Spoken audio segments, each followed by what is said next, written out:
Welcome, everybody, and thank you for being here. My name is Adam Roach, Urban Planner with Planning Development Services and co-author of the 2035 Downtown Plan.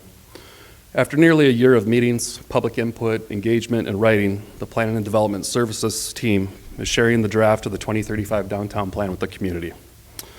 As a city, we collaboratively write plans as guidance for future decisions, and elements within these plans are based on community needs and desires, which were shared during the public engagement process.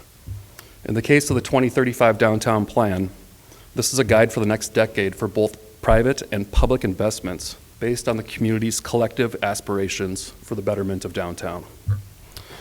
We're at a point where we have collected community input, and now we want to feedback on the draft plan of the document before ultimately presenting to City Council for adoption.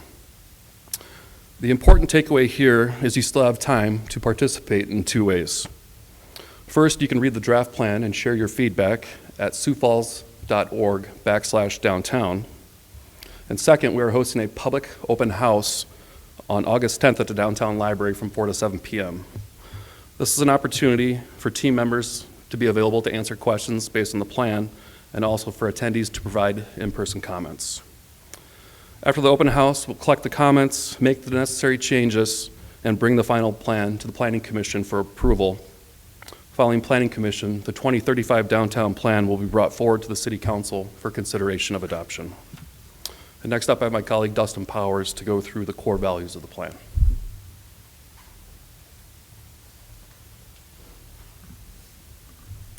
Good morning, everyone. Thanks for having us here today. My name is Dustin Powers. I'm the Business Development Coordinator for the City of Sioux Falls Planning and Development Services Department.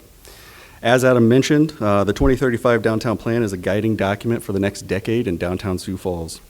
After thoughtful review of all of the public engagement we've received so far, our 2035 Downtown Plan Advisory Committee drafted a vision statement to guide this plan forward. That statement, or vision statement, states, by 2035, downtown Sioux Falls will transform into a world-class urban environment where people from all walks of life are invited not only to live, work, and play, but to dream and thrive. People will see and experience a spirit of South Dakota hospitality, creativity, and community during each of our 4 seasons. And downtown will be a new frontier for the arts, culture, commerce, and entrepreneurship. To bring this collective vision statement to light, the 2035 Downtown Plan is guided by 6 core values. Those values outline the goals and action items for each category, as well as provide example projects and initiatives that will support those core values. The plan is purposely structured to allow flexibility in those action items and specific projects to assist with achieving those desired outcomes of the plan. For example, our last downtown plan focused on goals like activating existing amenities, building a year-round atmosphere, and adding residential units to our downtown. We are seeing those projects come to fruition today with the Kirby Dog Park at Fort Sod, Jacobson Plaza, which will incorporate an ice skating ribbon, dog park, splash pad, as well as an inclusive playground.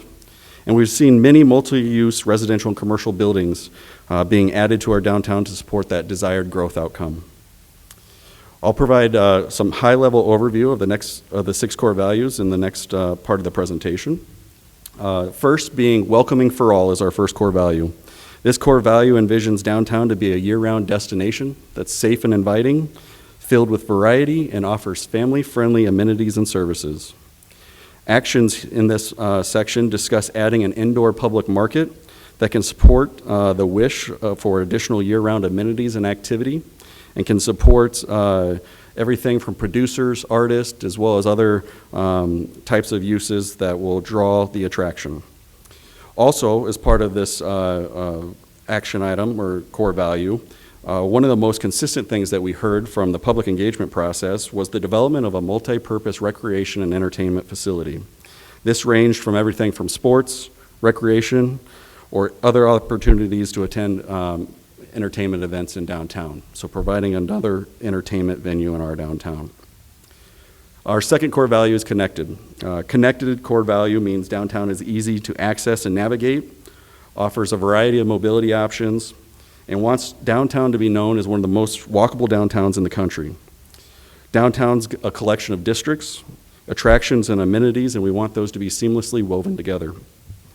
Within this section of the plan, the specific goals and action items are related to pedestrian and bicycle connectivity and safety, including the incorporation of bike lanes to connect to our River Greenway Trail and to the rest of the core of downtown.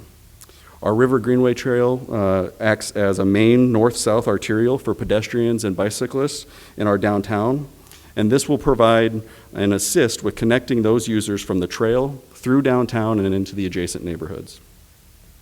Growth and development is our third core value. Under growth and development, downtown is a hub for careers, innovation, entrepreneurship, and economic development. Development will be dense and offers a walkable, mixed-use environment to support the continued efforts of infill development as well as exceptional growth. Here we discuss some of the desired development outcomes, which one includes adding 3,000 housing units to downtown by 2035.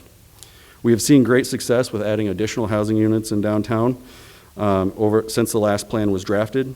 Increasing that housing density supports a more vibrant downtown as well as supports the businesses that we all want to see. The plan also discusses the expansion of downtown boundaries and focuses on a few key areas. The first being the boundary to the north. Right now, our current boundaries bisect our Falls Park, which is our namesake park of our city. It makes the most sense to incorporate all of Falls Park into the downtown boundaries. Secondly, there is potential to grow the boundaries to the east along the 8th and 10th Street corridors. We know that there's going to need to be further discussion with this, so the plan outlines that this is an area for further development and discussion with those property owners and the future vision of that area. Community spirit is our next core value. It captures the representation of Sioux Falls and tells the story through history, art, entertainment, and culture of our city, plus the philanthropic support that cultivates creativity and innovation and tackles our community's challenges head on. Goals in the community spirit section continue to support the arts and history of our community and look at ways to bring philanthropic opportunities available to achieve those desired outcomes in our city. Branding, identity, and marketing is our fifth core value. It outlines how downtown branding should showcase the vibrant and diverse neighborhood of downtown that pushes the boundaries between work, culture, play, and home, and downtown's eclectic districts that we have. They uniquely tell a story about the history of Sioux Falls, and we want to continue to build that national awareness of the brand of downtown. Goals in this section talk about defining our downtown districts. When you look at our downtown districts, we talk a lot about the uptown area or the East Bank area. From a planning perspective, those haven't officially been recognized in our planning documents in the past. And so what we want to do is bring those to light, place a focus on the branding and marketing of those, and really raise those up as sub-districts of our downtown. Quality and design is our last core value. Downtown encompasses ample greenery, active streetscapes, public spaces of the highest quality and design. Well-designed buildings provide the highest and best use and creates a neighborhood for the beauty for all to experience. Here we will continue to improve and expand on our streetscape design to be more vibrant, pedestrian-friendly, and consistent throughout downtown. This section also talks about enhancing our design standards and zoning ordinances to really foster that quality-built environment that supports that pedestrian walkability and connectivity. The 2035 downtown plan, again, is a result of tremendous amount of work from many people in our community, and we hope the additional community members will join us in reading the plan and providing their input either again online at www.siouxfalls.org/downtown or at our open house that we'll be hosting at the Downtown Library on Thursday, August 10th between 4 and 7 p.m. With that, Adam and I are happy to answer any questions that any of you may have. So the question was that over the last 10 years, we've seen a significant amount of growth and development. What do we envision that to look like moving forward? Will it see the similar amount of growth and development as we've seen? I think right now that's what this plan is written on and based off of. We've taken the momentum and success that we've seen since the last plan. There's a desire, not only from a downtown perspective, but from a city growth perspective. We've seen tremendous growth in the last decade here, and I think we're going to continue to see that growth. The opportunities that we have in front of us in terms of developable property in our downtown provides those opportunities to continue that growth. We also, as part of this planning process, had a market analysis completed that is actually attached in a part of the downtown plan that everyone can review. That projects the future growth that we'll see over the next decade, and it projects a very similar growth pattern that we've seen in the last decade. So I do believe that we have the opportunities. We also have the community that's ready to support that based on all of the aspirations and input we've received through this. So I do think that that growth is going to continue over the next decade. So the question is will it be taller? I think what you've seen with the recent developments with Sharapa Place and Steel District, there's a value of property downtown now that really desires and needs to build a more dense urban environment. And so I do think that we'll continue to see some more dense developments as we move forward.